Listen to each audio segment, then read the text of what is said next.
Yes, yes, yes. Welcome everyone to the Daily Huddle. My name is Chase Steele Greye, and I am joined by the Admiral Sorel Queton, Haiti.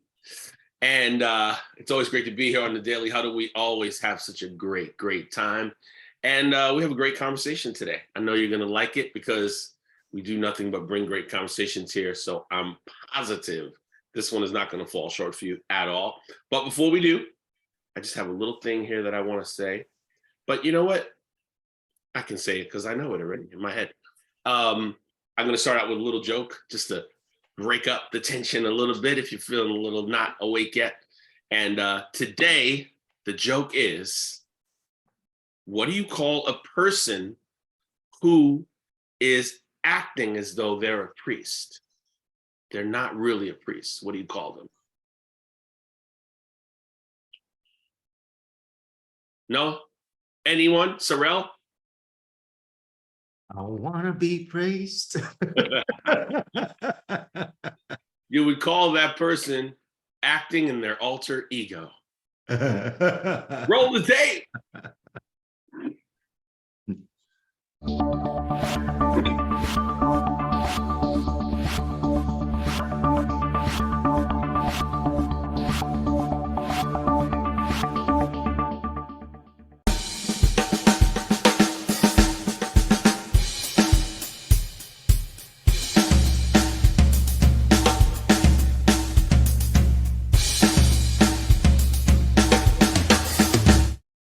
I think I have it all the way down, that air drum thing. I think I almost got the hits perfectly. That's my musician mind and me thinking. Welcome to the Daily Huddle. Once again, I am Chase Steele Greye with Sorel Queton. I always love seeing your video, Sorel, because you have the books that I have behind you. That's how I know you're my brother. That's how I know. I always look at those books and go, yep, It's good stuff. So welcome today.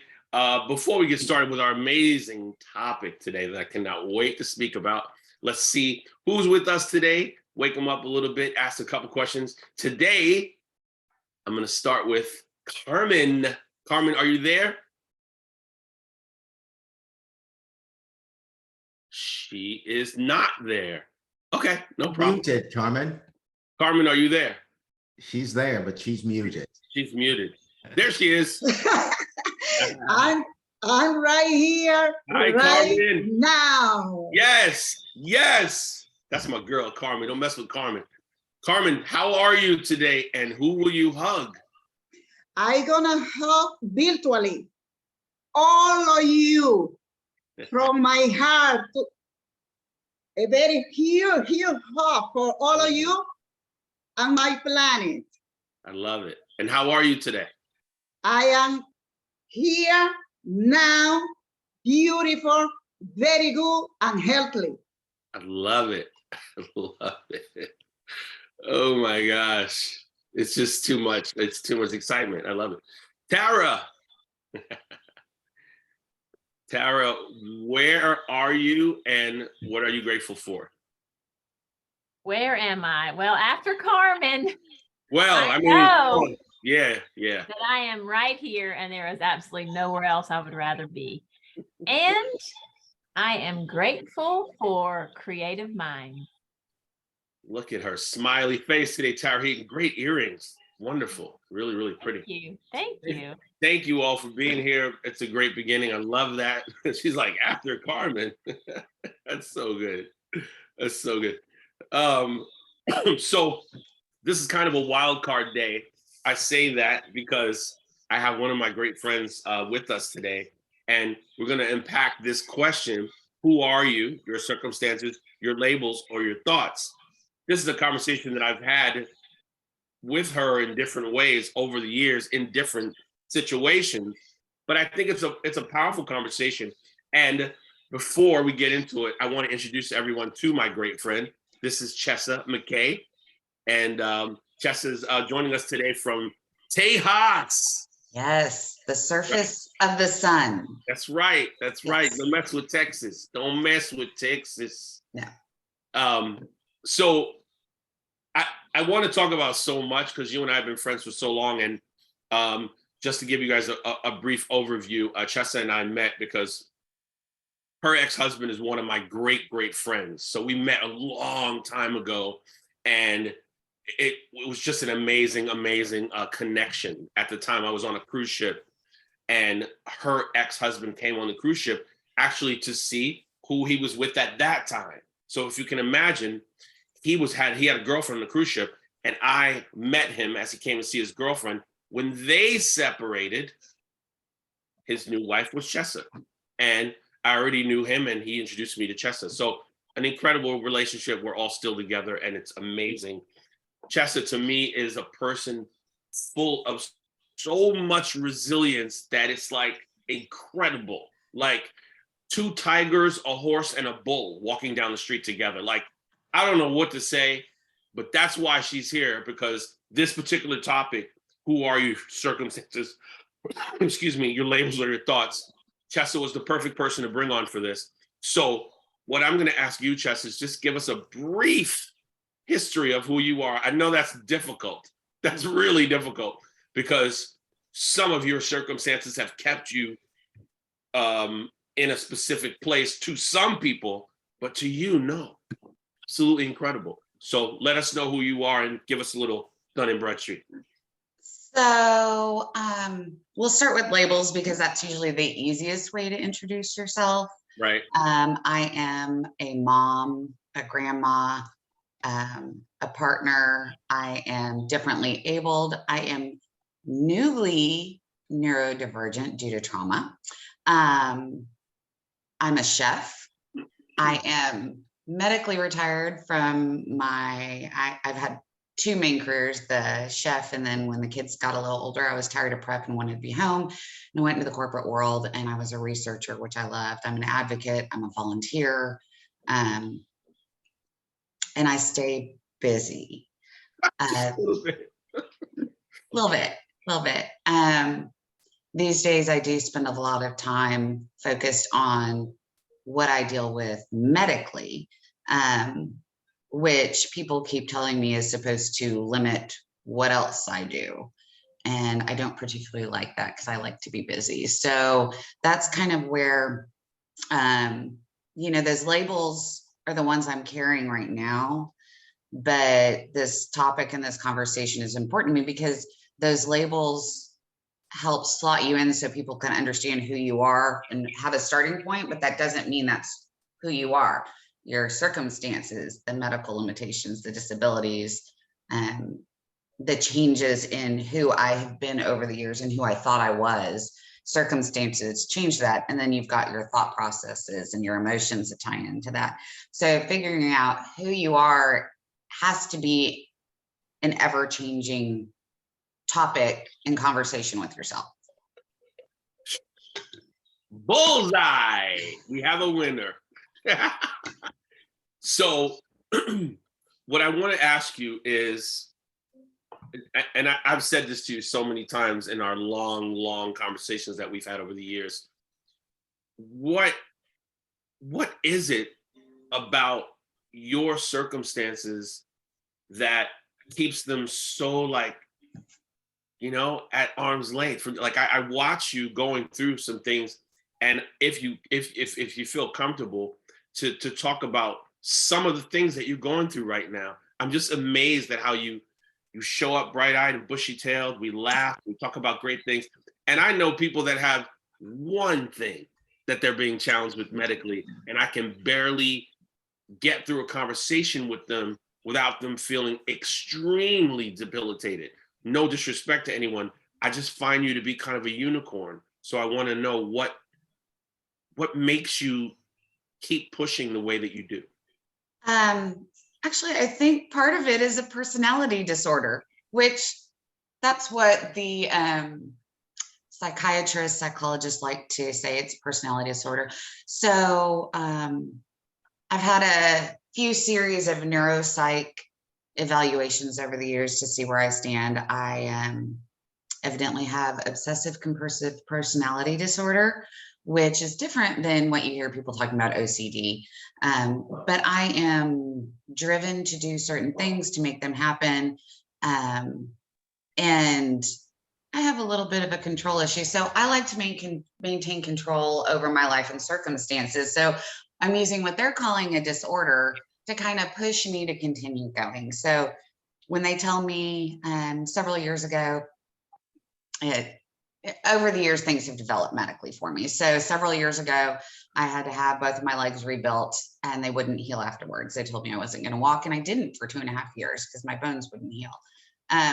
I ignored the fact that they told me I wasn't going to walk anymore, and I got it together and fought and was walking and hiking and doing all the things again, because I wasn't going to let what they told me control my life to the extent that I could impact it myself. So whether someone tells you that you can't, you won't, you don't have the background, you don't have the brilliance, you don't have the drive or the determination or the right look or are in the right place, you may have to make adjustments. You may need that wheelchair that I needed for a little while to get to that next point.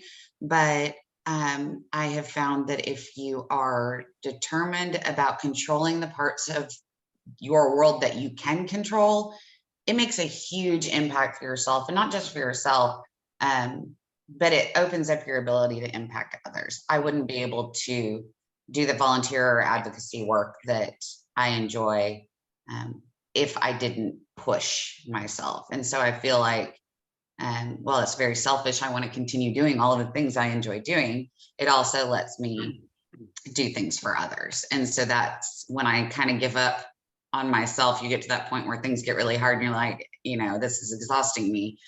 There's always that next layer that you can look at if you need another push, whether it's your children, your parents, your siblings, your community, another community you want to impact or become a part of. So there's always something else to keep that drive going. I think that's important. So true, so true. And congratulations on your new graduate that you have. Thank you. Thank you. Wow. Yes. The youngest. It's great. I really appreciate that. Yeah. I'm going to challenge you for a second. You know, we talk about circumstances, labels, and thoughts. I'm going to give you a marker and a sticker, and I'm going to say, label yourself. Who is Chesa? You're from the outside looking in, and you have to put a label in. Like if I know my friend Billy down the street, and they say, who's Billy? What kind of guy is Billy? And I go, oh, Billy's, you know, he's a good guy. He's a family man. He works at the, you know, the state building. Who are you? Who do you label yourself as? I think if I was to look at myself through the eyes of the people that know me, I think one of the first things they would say is she's a great cook, or at least she loves to cook. Right. I'm a former professional, so I'm kind of good. But everybody knows that I love that. I enjoy it, and I share it with anybody that I can. If you come to my house, and that, you know, that in fact, the first time we met, you came to my house and I was preparing a meal.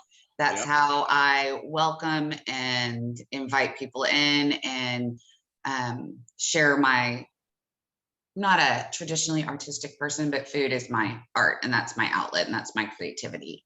And it's also how I show love to the people I encounter, because it's something of myself I can give them. So I think that's probably what people see and know me for first.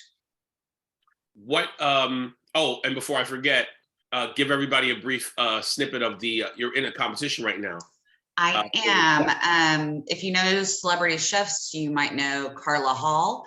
Carla Hall and the James Beard Foundation are sponsoring a nationwide chef competition called Favorite Chef. And I am in the first round. The first round ends the 22nd of this month. And I have not entered any of these competitions. I've been dealing, like I said, with all my medical stuff. I'm a grandmother of 2. I've got 2 of my adult children still living at home, so lots of stuff going on, but I decided to go for it and was selected. So I'm really excited about that. And it opens up some opportunities. I would get to work with several really great celebrity chefs, including Carla Hall. I get a 2-page spread in Taste of Home magazine and a very generous cash prize, which definitely be used. So we can find it at, is it just chef, or what is it? It's favoritechef.com. Actually, I have to hang on a sec because I'm going to Yeah, tell just- you I just wrong. want to make sure we can support you in any way we can. So FAV chef, so favechef.com. And then it is a / let me see, / 2023 Florida / Chessa McKay. So CHESSA dash. Excellent. We're trying to Okay. put that in the chat if we could. So as we're talking about circumstances and labels and thoughts, I ask you this from time to time in our private conversations. What are your thoughts right now about who you are and your forward motion? What are you planning for yourself in your thoughts, and how does that affect your everyday life? So this has been a very recent struggle for me, which is why I like the topic so much. I am working on trying to figure out who I am and redefining that. Like I said, it changes over time. But several months ago, I had an MRI of my brain done. They were checking on an implant I have in my brain, and they found what appeared to be signs of early onset dementia. And there's some brain damage, there's some other things happening in there. And that was why we did the neuropsych. And that's when I found out I have some pretty serious stuff happening in my brain. And the changes I had felt prior to this imaging that people were kind of pushing aside are now at the forefront, and we're trying to deal with where I am now. Let me say that I have always been the smart kid. I've always been the smart person in the room. IQ tested when I was 5, off the charts. I've always been very capable. My mind has worked in a different way than most people's, which has allowed me to do the researching job that I had and loved and was really intuitive at. And I'm losing all of that. So I'm losing the person that I've always felt I was at my foundation. I've always been the smart one. And my mind doesn't work like it used to. And so that's a really hard pill to swallow when what has been your identity your whole life is no longer a part of you. So I'm working at reshaping my thought process and figuring out where I am now and where I want to go. And what I know is I don't want to stop. I don't want to stop moving. I'm supposed to be in a wheelchair. I fall down if I'm standing up, and, you know, more traumatic brain injury, not so good. But I got my legs working again. I don't want to be in a wheelchair. So I'm trying to make these accommodations for keeping myself safe and moving into the new person that I have to be, because this is where I am, but maintaining the core of myself to the extent I can. I'm still in the kitchen cooking. I'm still volunteering. I'm still advocating. I'm still supporting my children. I'm still active in my community. But the shifts have been difficult. And honestly, I just completely forgot what you asked in the first place that sent me down this trail. But it's okay. I just wanted to know who you were. You're answering me in many different ways, so it's fine. So that's who I am. I'm in flux is who I am. But I think we all are all the time. And sometimes it's just the tiniest little things, and we don't realize it, and it gets us stuck and blocked. And I think that's why being open to figuring out who you are, we have these things that kind of tell us, and their measures, the labels, the circumstances, our thought processes. But being open to the change and open to the new avenues you didn't think were there, I think leads us to who we are. And who we are is where we exist in this moment. This is who I am right now. I'm getting to talk to people that I don't know and don't know me. And maybe there'll be something that comes of this that sparks something for you or for myself to get us to that next step, or to see that next open door that we didn't notice. Correct. Before we open it up for some questions that people may have, I was curious as I was sitting here, and I don't know if I asked you this before, but who inspires you? Like, who's a rock for you? Are you reading anything right now? Do you do audiobooks? How are you feeding yourself from that perspective, from the outside? I mean, you are feeding people, excuse the pun, But who's feeding you right now? So because of, and this is something I've always been an obsessive reader since I was a small child. Yeah. And it's difficult for me now. So I do audiobooks, but what has been more important for me lately, because I pulled back from it so much, is one-to-one interaction. So that's where the getting out in the community and volunteering. When I get really sick and I can't force myself to get past it, having those interactions is something that you quickly let go of. You stop communicating, you stop going out, you stop seeing people face to face. It's a struggle just to make it to doctor's appointments. So I stopped all of that. I am currently working on re-engaging. And it's funny how that works. There's it's another longtime friend of mine like you who lives far away.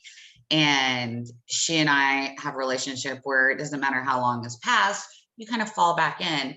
And when I realized I needed to interact with more people to continue my growth and feeding of my soul, I reached out to her to ask how she was doing. And it was at the exact moment she needed me to do that. And if we look for those opportunities and are open to them, again, it doesn't just do wonders for us.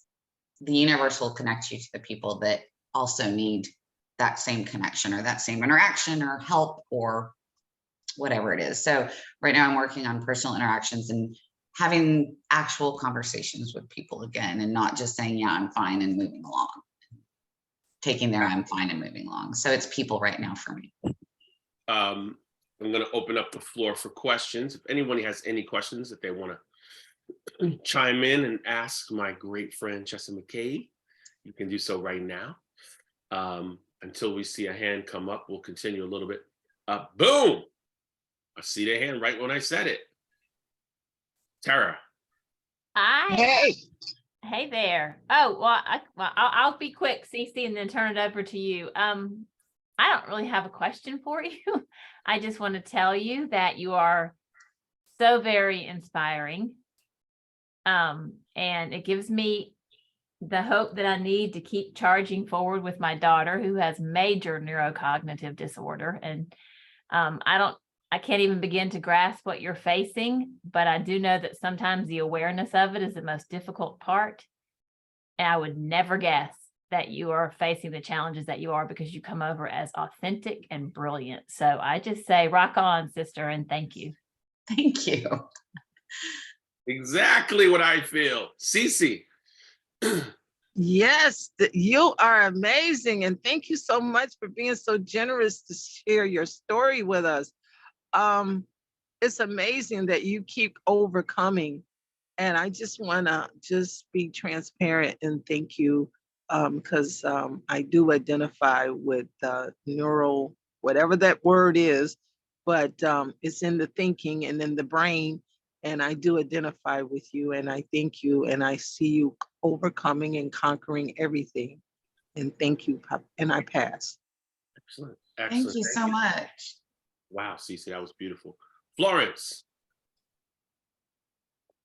Okay, it's just one. I'm not going to come on camera, but good morning, everyone, and thank you for your story. I was just want to ask you, how do you go about getting one of those scans for your brain? Is this something that you can just ask for? Okay, so for me, I kind of briefly mentioned, when I'm standing up, I fall down a lot. So I have a couple rare disorders, and one of them I topple over like a fainting goat when I'm upright sometimes. So I tend to smack my head a lot. I happen to have a implant already in my brain. So I had fallen down, passed out, fell down, broke 3 teeth on the same side as my implant in my brain, and they wanted to check it. And so we did the scan. But if you are feeling some cognitive changes and you're concerned about it, I would suggest if you don't have a neurologist, and depending on your insurance, make an appointment with your primary care, ask to be referred to neurology, tell them you're feeling differences, tell them you're feeling changes, ask them to do an MRI and look.